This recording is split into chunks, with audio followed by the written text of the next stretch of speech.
Jeffrey and Jessica are 21 years old. Let's see how they're setting up their futures. Jeffrey's working hard on Fortnite. I'm gonna get into esports. Esports, Jeffrey. You're not even Korean. And Jessica's working hard on her situationship with Chad. He's so toxic, right, girls? Jessica. Getting pumped and dumped by Chad is not a flex, and if your girlfriends validate you for that, then they're preying on your downfall.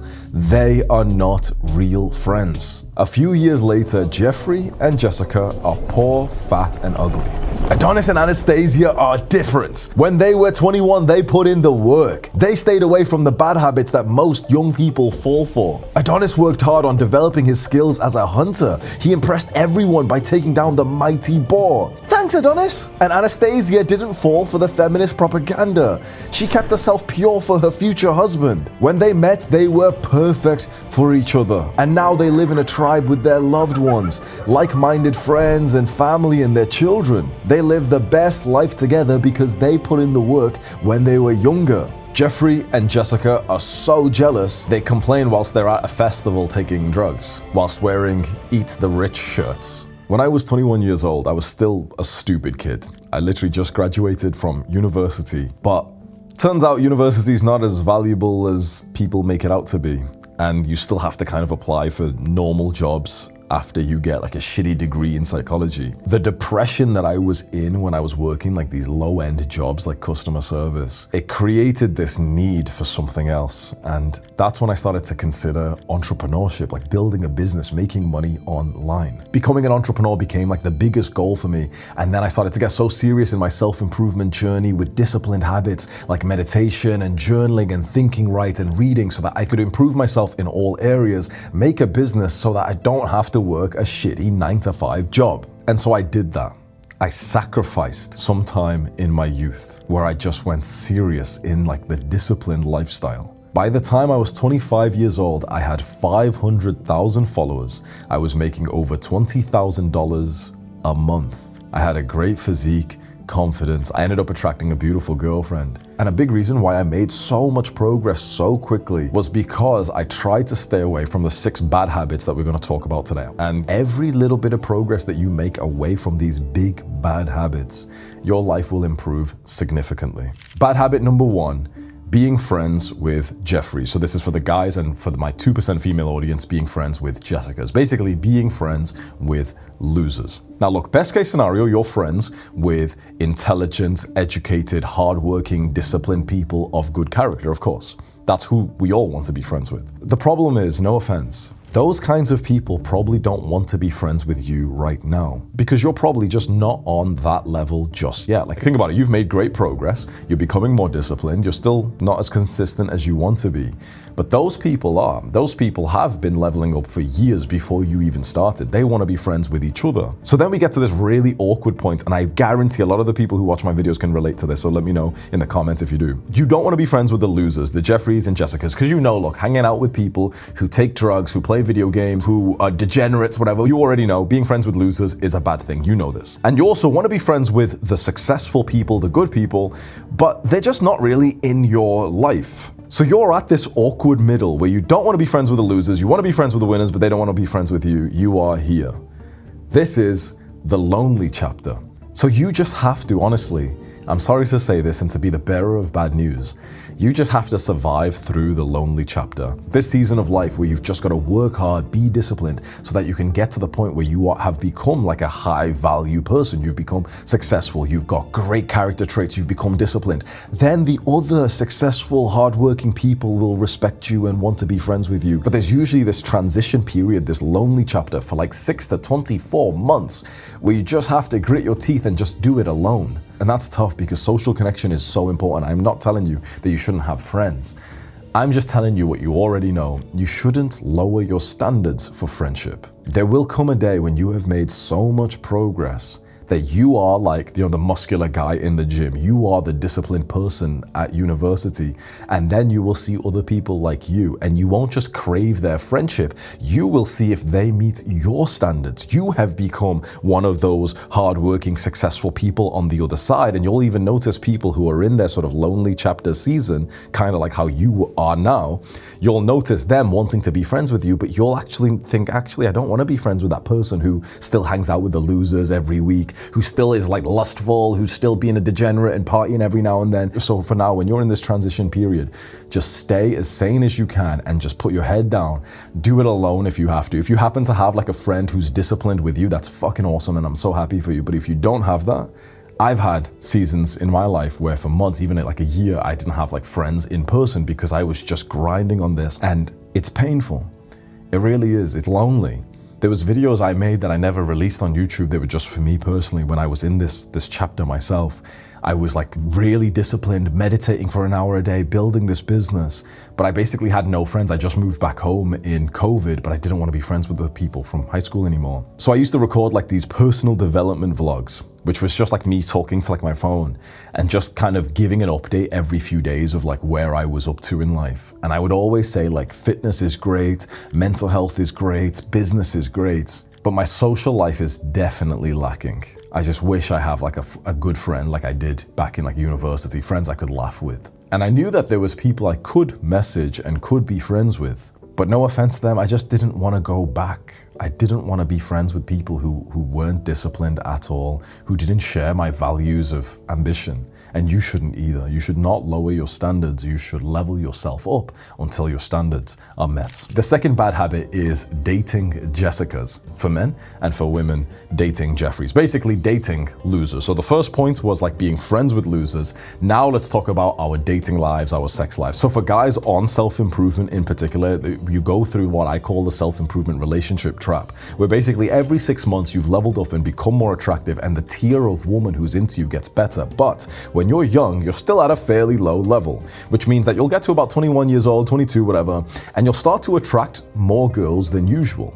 The problem is, you're probably gonna cash out now and actually start liking one of these girls, even though she's a Jessica, like even though she's not disciplined, she's not ambitious, she's not even a good person, she's quite literally like a loser. Like if she was a guy, you wouldn't hang out with her, but you will just because you've been deprived of intimacy this entire time. You wanna have sex, you're horny. She kind of like sometimes is funny maybe, and so you end up just wasting time with a girl that you actually don't want anything serious with, but you're kind of deluding yourself into thinking that you do.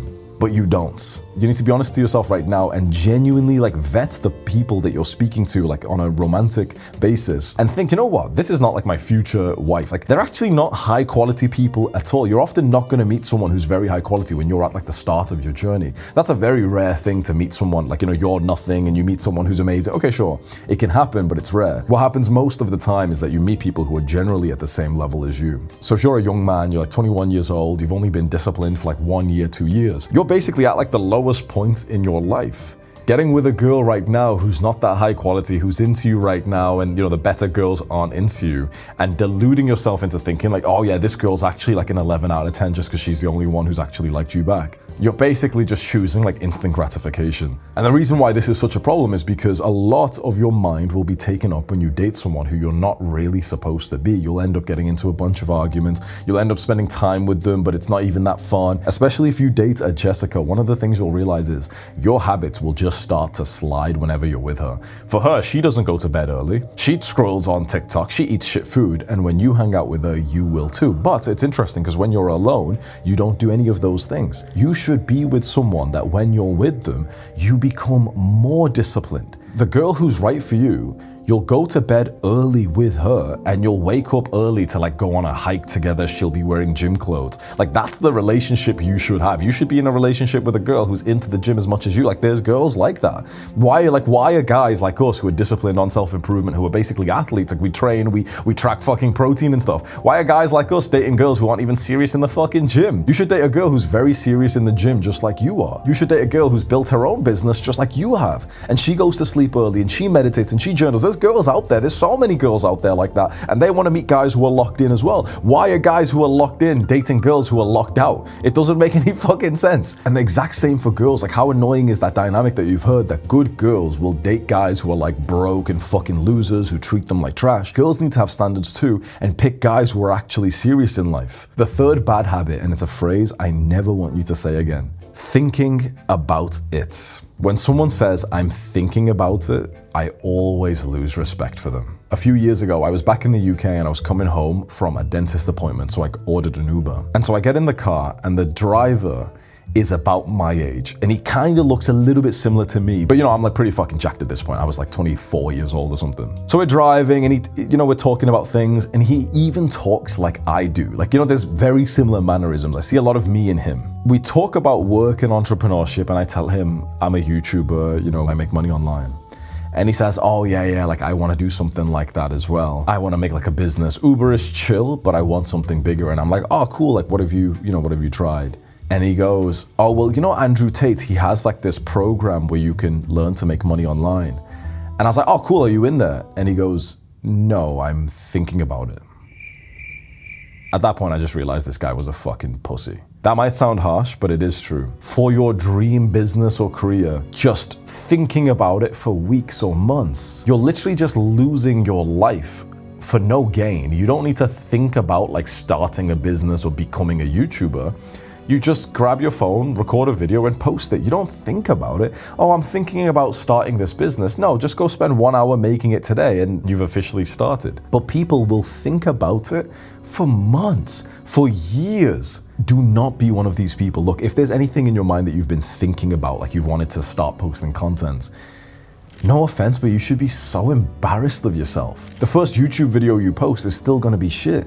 All you did was just waste a year thinking about it, but you weren't like thinking about it and intelligently collecting data or some shit like that. You were just procrastinating. So when someone tells me I'm thinking about it, like I'm thinking about starting my dream business or career, or I'm thinking about, asking the girl out or whatever, what they're really saying is I'm just procrastinating on my dream. Like, really, please take this seriously. A lot of people literally waste months or years of their life with this behavioral pattern, like just thinking about it before they start. If you take just this part of this entire video seriously, I could save you from like months or even years of just wasted time.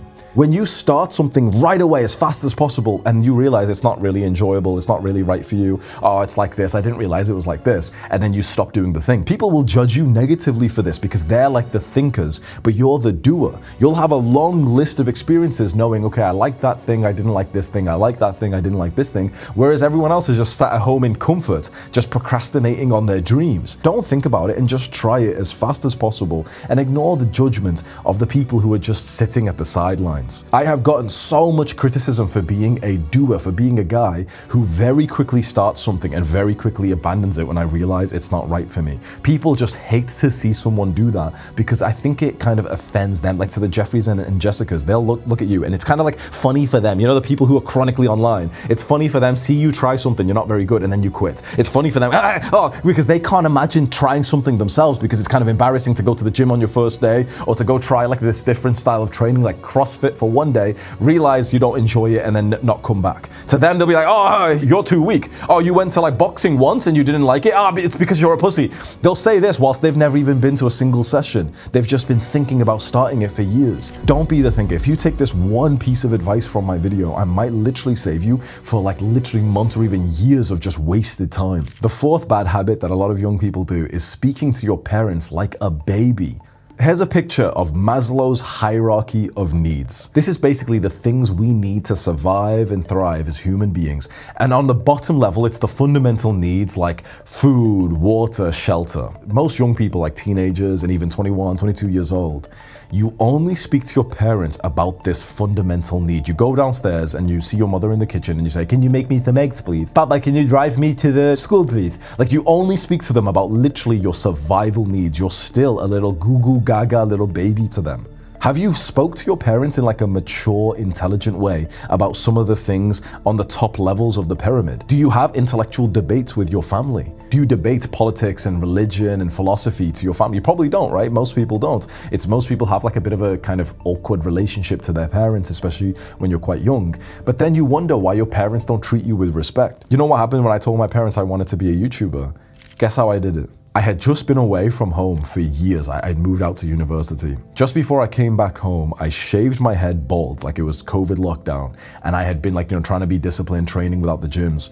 And the day before I came back home, I made a plan of action of like discipline of what I was gonna do when I got home at exactly what time in the day. I was gonna wake up at 5 a.m., meditate, run outside when it's still dark, come back, do the rest of the morning routine, record videos, work on the business, read books, go outside and train again. Like, I had this whole military routine planned out.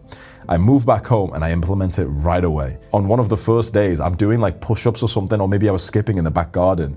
And my dad wakes up early, like he wakes up at like 5, half 5, and he saw me and he came outside. He made this noise, he went, eh? Like imagine he sees his little cummy son working out outside in the dark.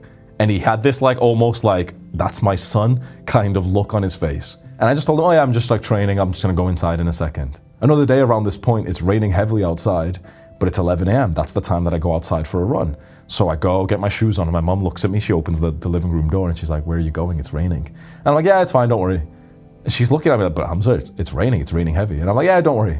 And I go outside and I run. Then the next morning in the kitchen, I'm making breakfast and my mom's next to me and she says, you completed university, you have a degree. Kya kaam karna hai? Which means like, what work do you want to do? And I look her in the eyes. Usually when I speak to my parents, when I was younger, I wouldn't really look at them in the eyes. But I stopped and I looked her in the eyes and I said, I'm gonna be a YouTuber. And she went, acha, like this, like, okay. I had 40 subscribers. The next day, I had 120. I gained 80 subscribers in one day. I was like, what the fuck, when I saw it in the morning. It took me months to get 40 subscribers and I'm suddenly on 120, what the fuck, right? So I check it, I'm like, what? Like I see this massive spike, what the fuck is this? And there's so many comments, oh, hey bro, it's your cousin from Pakistan. Oh, hey bro, I'm your dad's friend, I'm from his village. My parents had sent my YouTube link to everyone they knew. They didn't argue with me that I wanted to be a YouTuber telling me to get a proper job. They didn't just kind of say, oh, okay. They supported me, why? One, because they're good parents, but two, because they actually believed me when I told them I'm going to be a YouTuber, because I spoke like an adult, not like a baby. When your parents ask you, like, what your plan is, and you say, well, I'm thinking about becoming a YouTuber, what they just hear is, goo goo gaga, I'm still a bitch. Honestly, they don't take you seriously. They basically force you to do what they think is best. And most young people see that as like a bad thing. They're like forcing you. I don't see it as a bad thing. I'm on your parents' side, honestly. I'm actually on your parents' side. You know why? You do realize cum has a smell, don't you? Like sperm, like semen has a smell. You know that, don't you? You do realize your bedroom has smelt of cum for the last 10 years straight. You do realize that every single time your parents walked past your bedroom, they heard you typing on the keyboard, shouting to your friends on Discord and Skype when you're playing video games. And you still speak to them like a little baby. You go downstairs, can you make me some eggs, please? Can you take me to this place, please? And now you go to them and say, well, I'm gonna be a millionaire, because like Jeffrey does this, and no, I'm like Adonis, Hamza said I can make money. Andrew Tate said we can make money online. Do you blame them for not believing you? Because I don't. I'm on their side. Of course, I wouldn't believe you either. If I was your father, I wouldn't believe you. You need to start showing yourself as an adult to your parents. Stop just speaking to them about your survival needs and speak to them about your interests and ask about their interests. You know how we've all learned social skills, tips, and these books and videos tell you like take an interest in other people. Well, you do realize like you can do that to your parents as well. You do realize you can go to your parents and have a deep conversation where you ask them about their interests, ask them about their memories and to tell you stories. Ask your father about his brother, like your uncle that you've not seen in a while. Ask them about a family member who's passed away and physically show them that you are different. Specifically, let's go like autistic advice, specifically exercising in front of them really works well, especially if like you do it early morning or at nighttime. If you go exercise and do like endurance style training, high rep push-ups and skipping and running, when they see that, they really see like a different version of you compared to like the, like sloppy on your computer chair, poor posture, cummy version of you. When you start to speak to your parents like an adult, guess what? They will treat you like an adult. The fifth bad habit, and a lot of Jeffries and Jessicas are gonna hate me for this one, but it's true. The fifth bad habit is unwinding. Having a few hours of fun in the day. By fun, what I mean is basically bad habits like video games and scrolling and those kinds of things. The Jeffries and Jessicas, they yearn for overstimulation, honestly. The idea is your day should be 100% productive. That doesn't mean that you don't, for example, sleep well, because sleep is productive. That doesn't mean that you don't hang out with your family, because socializing is productive. What it means is basically you don't do anything that is destructive, like scrolling, video games, TV, right? We're skipping all of that. And a lot of Jeffries will say, wait, that's so extreme. You're saying that you can't rest. No. Shut the fuck up. Shut up. Rest is sleep. Rest is napping. Rest is not playing video games and being overstimulated. That is not rest, that is overstimulation. So then the counter argument can be, okay, fine, it's not rest, but you're saying you can't have any fun in the day. That's not right. But this just shows you what level someone's on. Like the month where you are so productive and you've achieved so much and you're so disciplined is genuinely more fun than the month where you've had more balance and you've had like 2 hours at the end of the night to unwind with some video games and whatever. That sounds like fun. You know, I can play some video games and I can watch TV. It sounds like fun, but overall your life is less fun when you do that compared to just being like fully disciplined. If you disagree with this and you're like, no, like, you know, that's not true. Discipline's not really fun. The video games are fun, whatever. Just try it for like a few weeks. For a few weeks, you don't allocate any time to the sort of bad habits. Just for a few weeks, and you will realize the same thing that many of us realize. Discipline is fun. Overstimulation, pleasure, those things are not fun. We all know this is true. And the sixth and the final bad habit to avoid is taking your inner voice seriously. Your inner voice is like the voice that you hear in your mind. Now, most people think that that voice is them, but it's not. And I'm going to give you a quick introduction to like spirituality and almost like Buddhist training. I'm not amazing at this, so forgive me if this advice isn't that good, but I'll try and explain something that I think might be helpful for you. You know the voice that we have inside of our mind? Imagine it's not you and it's not a voice inside of your mind. Imagine that voice is now a separate person next to you. Imagine it's like your annoying roommates, but only they follow you around 24/7 and they speak just as much as your inner voice does. So imagine the moment you wake up in the morning, you know, it's like the sun is coming and you hear the beautiful music in the morning, the birds are tweeting, and the moment your eyes open. So hey, anyway, so last week that girl looked at you kind of funny and you're probably kind of ugly. You should probably go back to the old haircut you had as well. And I'm an alpha male and you've got to increase testosterone. Hamza's on TRT, that's kind of weird. He just starts talking, like just yapping the moment your eyes have opened. And he's not even making any coherent points. Like he jumps what point he's making all the time. He changes his mind more than fucking I do. Then you're brushing your teeth and he's still, so anyway, after that, I'm probably just gonna go downstairs and make some coffee, but you should probably just wait to have coffee because Sergeant Drew Huberman said not to have the coffee, and that girl was looking at you kind of funny yesterday. And like he's just talking so much. You're just trying to brush your fucking teeth and he just talks about like just bullshit, irrelevant stuff. You are literally shitting and he talks to you. You are fucking and he talks to you. You're eating and he talks to you. You're driving and he talks to you. You're trying to study and he talks to you. He's a fucking dickhead. Holy shit, this is the most annoying person you've ever met in your life. Imagine if you were genuinely cursed with this fucking weirdo next to you and he talks the same way that your inner mind does. How would you respond to him? What is the correct response? Really think about it. Imagine you had this separate person next to you. You were just cursed to have him next to you and he just yaps 24/7 for the rest of your life. So what would you do? It's not to argue with him. It's not to listen to him. It's basically to laugh at him. That is the only correct response to the absurdity of the human mind, is to find humor in the bullshit that it says to you. Is to hear the voice say something silly like, oh, I bet she's cheating on you, and you just laugh at it thinking like, yeah, okay, this random thought just came up, okay. Oh, well, that girl was like looking at you weird yesterday. You're probably kind of ugly. You should go back to the same haircut that you had last time. You should just laugh at that thought and be like, that's so funny that your random mind just randomly says that. And then like 30 seconds later, you're in front of the mirror and the mind's like, oh yeah, I'm an alpha. Oh yeah, I'm so attractive. Oh, whatever. It just changes its opinions all the time. There's so much humor that you can get out of that rather than taking it seriously when it says something negative or positive. Rather than debating it and listening to it, just laugh at it and find the humor. Imagine if you were stuck with this real life separate person for the rest of your life, you'd use it as a source of humor. Like, that's the only correct response to the voice in your mind. We all take the voice so seriously. We listen to it, we debate it, but that's the cause of most human suffering, is we take what the inner voice says so seriously, and it's such a bad habit to do that. Instead, whenever you notice the voice is piping up and saying something stupid, think about the absurdity in that situation and then find the humor in that. My mission here on my YouTube channel is to make people disciplined. And the reason why is because if you become disciplined, you will make so much progress in your life, in your goals. You will become mentally healthier. You will become physically healthier. You will become a better person. One day, you and I might cross paths, and I want to meet more people who are disciplined on self-improvement, who have leveled up their mental health, physical health, social skills, and all those things. But years down the line, when you have become more disciplined, you will meet your partner. You will end up having a family. You will end up living the best life ever, where you have like a purposeful career or business that helps other people, and you make a fuck ton of money whilst doing it, and your family is healthy and happy. This is what society, what the world needs, and we are building it here.